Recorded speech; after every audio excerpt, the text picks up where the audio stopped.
दिल्ली जाने के लिए ट्रेन के इंतज़ार में मैं रेलवे स्टेशन पर खड़ा हुआ था। ट्रेन आने में अभी 10 मिनट की देर थी। प्लेटफॉर्म पर भीड़ अच्छी खासी थी। तभी मेरी निगाह दूर एक हाथी पर गई। वो हाथी का बच्चा जान पड़ता था। उसे देखकर मुझे बड़ा आश्चर्य हुआ। मैं सोचने लगा कि रेलवे प्लेटफॉर्म पर यह हाथी का बच्चा कहाँ से आ गया। फिर मैंने सोचा कि हो सकता है जंगल के रास्ते से भटकता हुआ आ गया होगा। मैं उस हाथी के बच्चे के भविष्य को लेकर उधेड़-बुन में था ही कि अकस्मात आश्चर्य से मेरी आंखें फटी की फटी रह गईं। मैंने देखा कि हाथी ने अपनी सूंड 3-4 बार हिलाई और देखते ही देखते उसकी सूंड गायब हो गई। केवल इतने पर ही बात समाप्त नहीं हुई। अब हाथी ने अपने शरीर को हल्के हल्के हिलाना डुलाना शुरू किया और मुश्किल से 1 मिनट ही लगा होगा कि हाथी का शरीर परिवर्तित होकर मनुष्य के शरीर में बदल गया। अब हाथी पैंट पहने हुए था। कमीज पर उसने टाई लगा रखी थी। अब वो धीरे धीरे भीड़ की तरफ बढ़ता चला रहा था। हाथी के चलने की दिशा मेरी ओर ही थी। हाथी तो उसे मैं इसलिए कह रहा था क्योंकि मैंने उसे हाथी के रूप में देख रखा था। अब तो वो वास्तव में एक मनुष्य ही था, गोल मटोल, मोटा, रंग सांवला। कोई भी उसे देखकर ये नहीं कह सकता था कि अभी 2 मिनट पहले ये एक हाथी था। अब वो पूर्ण रूप से एक मनुष्य ही था। लेकिन क्योंकि मैंने उसे हाथी के रूप में देखा था, अतः मैं तो उसे हाथी ही कहूँगा। जैसे ही ट्रेन आई, मैं जल्दी से दरवाजे के अंदर गया और चेयर कार की 37 नंबर की सीट पर बैठ गया। मेरी सीट रिजर्व थी। बैठने के बाद मैंने देखा कि वो हाथी भी मेरे ही डिब्बे के अंदर आ गया। बिल्कुल मेरी सीट के बराबर, अर्थात 38 नंबर की सीट पर वो बैठ गया। मुझे काटो तो खून नहीं, ये मैं कहाँ फंस गया, मैं सोचने लगा। पता नहीं अब मेरा क्या नुकसान हो और मैं जिंदा भी बचूं न बचूं। मेरे चेहरे पर हवाइयां उड़ रही थीं। हाथी ने मेरी मुश्किल को समझ लिया। अपने कोमल हाथ से उसने मेरे हाथ की हथेली को हल्का सा दबाया और कहा, चिंता मत करो, मैं किसी का नुकसान नहीं करता। जिससे मिलता हूँ उसका फायदा ही करके जाता हूँ। हाथी की आवाज़ में न जाने कैसा माधुर्य था कि मैं मोहित हो गया।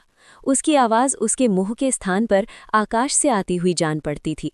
मैं समझ गया कि ये कोई या तो सिद्ध पुरुष है अथवा कोई देवता, लेकिन समझ फिर भी कुछ नहीं पाया। रास्ते में हाथी से मैंने पूछा, आप वेश क्यों बदलते हैं? हाथी ने बताया, समय समय पर कुछ दुष्ट लोग गलत कार्य करने लगते हैं, तब मैं उनका रूप धरकर बड़े बड़े कार्य करता हूँ। उतनी देर तक वो लोग सुप्त अवस्था में पड़े रहते हैं। मैंने जब इस बात पर आश्चर्य व्यक्त किया तो हाथी ने कहा, इसमें ताज्जुब करने की कोई बात नहीं है। आज भी मैं एक बड़े मिशन पर जा रहा हूँ। मुझे एक बड़े अधिकारी का रूप धरकर कुछ महत्वपूर्ण निर्णय लेना है। उसके बाद मैं वापस चला जाऊंगा। मैंने पूछा, जब आप दूसरे व्यक्ति का रूप धरकर फैसले लेंगे, तब ऐसे में वो दूसरा व्यक्ति जब सोते से जागेगा और उसे पता चलेगा कि जो फैसले उसके नाम पर लिए गए हैं वो वास्तव में उसने नहीं लिए हैं, तब वो उन्हें पलट नहीं देगा? हाथी मुस्कुराया, बोला, एक बार जो फैसला ले लिया जाता है उसे पलटा नहीं जा सकता। और फिर फैसला मैंने थोड़े ही लिया है, फैसला तो उस व्यक्ति ने ही लिया होता है। हाथी की बात मेरे पल्ले नहीं पड़ी, लेकिन फिर भी मैंने सहमति की मुद्रा में सिर हिला दिया। उसके बाद हाथी ने कहा, अब चुपचाप बैठो और शांति से यात्रा करते रहो। मैंने फिर कोई सवाल नहीं किया। निश्चित समय पर हमारी ट्रेन दिल्ली जाकर रुक गई। इससे पहले कि मैं डिब्बे से बाहर आता, 4-5 लोग जो टाई पहने हुए थे डिब्बे के अंदर आए और उन्होंने हाथी के गले में फूल मालाएं पहना दी। फिर सम्मान सहित वो हाथी को डिब्बे के बाहर ले गए। बाहर भी 10-12 लोग फूल माला लेकर हाथी के स्वागत के लिए खड़े हुए थे। सब उच्च अधिकारी जान पड़ते थे। मैं समझ गया कि हाथी सही कह रहा है। दिल्ली पहुंचकर मैं जिस काम के लिए गया था उसमें मुझे काफ़ी अड़ंगे लगने की उम्मीद थी। मैं सोचता था कि 3-4 बार तो दिल्ली आना ही पड़ेगा। मोटी रिश्वत भी शायद देनी ही होगी, लेकिन न जाने क्यों मैंने अधिकारी के सामने अपनी फाइल रखी और उसने एक नज़र डालकर ही कह दिया, आपका कार्य सही है। अधिकारी ने तुरंत हस्ताक्षर कर दिए। आदेश पारित हो गया।